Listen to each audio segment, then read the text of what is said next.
Okay, so the question here is to calculate root 2 plus I to the power of 4. So where do we start with that? Well, there is a formula we can use, which is z to the power of n equals r cosine theta plus I sine theta to the power of n. And this is de Moivres' formula. So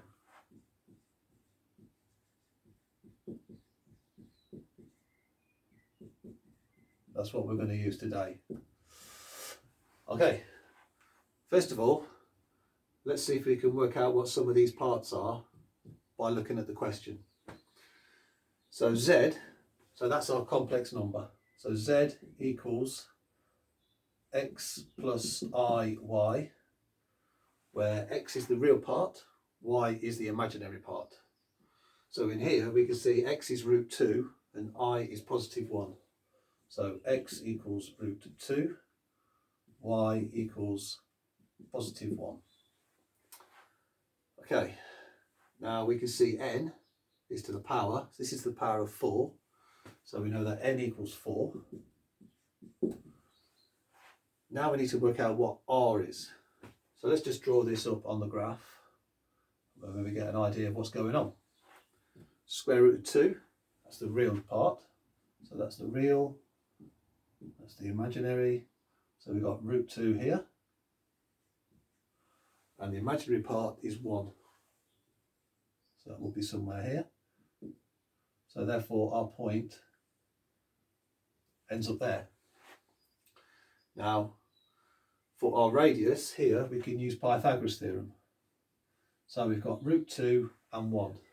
So we know that r equals the square root a squared, well actually in this case it's not going to be a squared, is it? It's going to be x and y. So let's just write that up in there. R equals square root of x squared plus y squared, which equals the square root 2 squared plus y, which is 1 squared, which equals square root of 2 squared is just 2 plus 1 is 1, so that's square root of 3. So r equals square root of 3. So that's the first part we've got. And now theta, that's the argument here. So what is this angle here? Again, we can use sqrt for that, can't we? So theta equals the inverse tangent of y over x. So what is our y? Y is our imaginary part, so that is 1. So that equals inverse tangent of 1. And our x is root 2, that's 1 over root 2. So we know this from our polar coordinates, that this is pi over 4. So that's our theta. Okay, right, let's plug this into here. We've got our z, we've got our n, we've got our r, we've got our theta. We've also got our n. So now what we can say, so now root 2 plus I to the power of 4 equals r, which is square root of 3, cosine theta, so that's cosine pi over 4,